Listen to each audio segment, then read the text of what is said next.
Je dirais que ce thème que nous avons choisi pour cet atelier nous intéresse tous en tant que citoyens, mais impacte très directement les activités représentées au sein des DEC.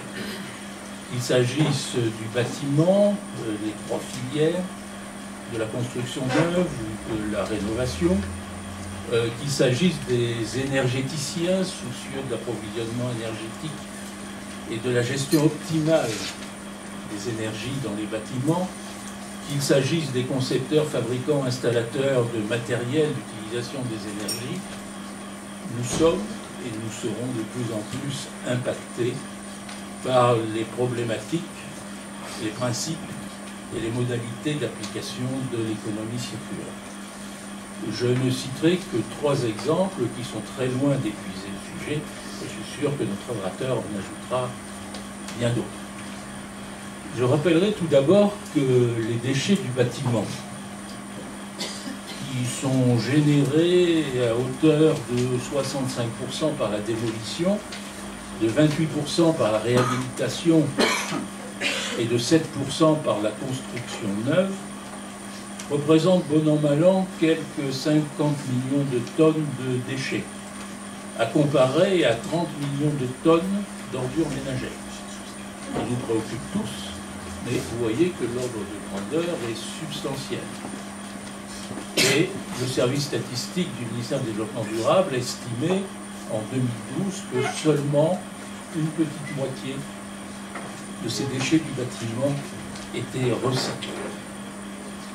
Pour ceux d'entre nous qui sont particulièrement centrés sur les questions d'énergie, eh bien, la valorisation énergétique des déchets, qu'il s'agisse de déchets agricoles, industriels, domestiques, est devenue aujourd'hui une question centrale. Les techniques d'incinération sont anciennes, mais ont connu des perfectionnements continus. Et puis apparaissent aujourd'hui des technologies porteuses d'avenir, telles que la méthanisation, produisant du biogaz.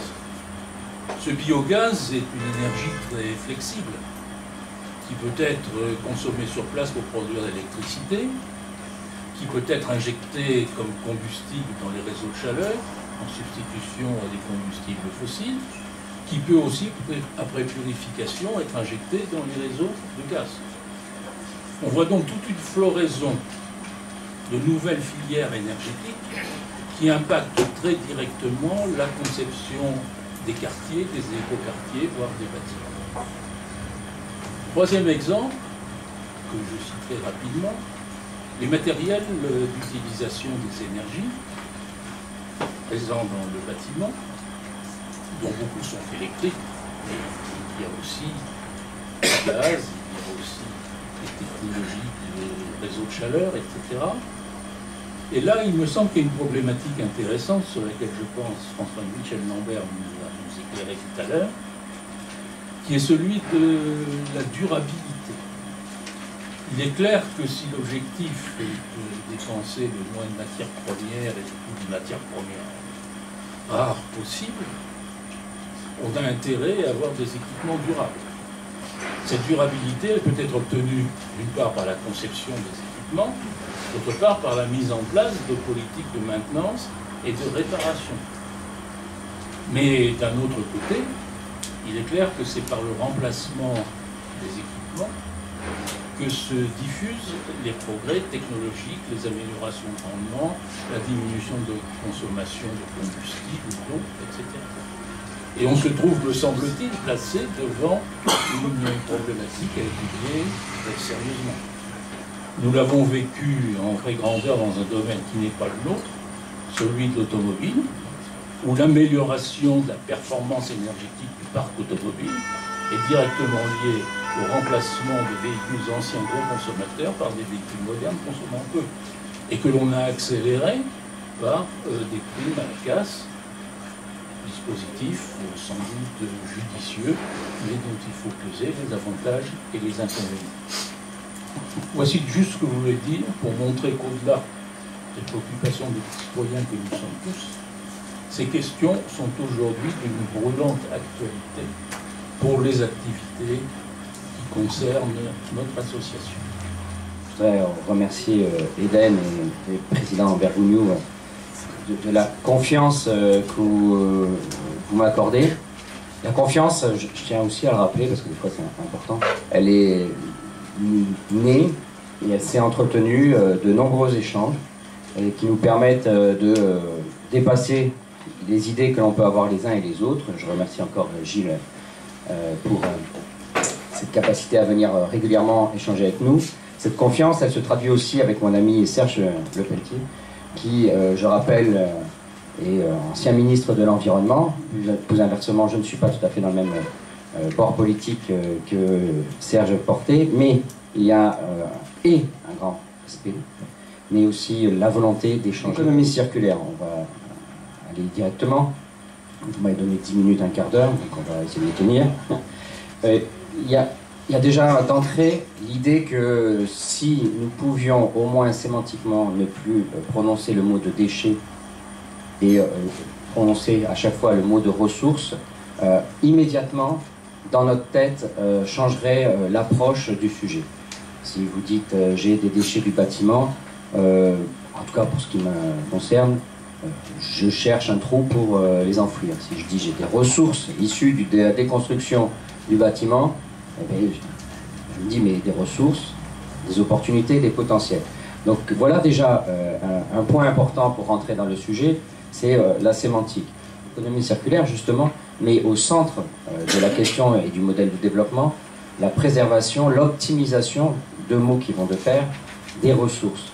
La préservation, c'est de faire en sorte qu'on ne la perde pas. Quand on a une ressource qui est mobilisée pour répondre à un besoin, eh bien, trouver la réponse pour que quoi qu'il advienne à la fin de l'usage, eh bien, cette ressource, dans son intégralité, puisse être remise à disposition, soit pour le même usage mais régénéré, soit pour un autre usage et sans perte.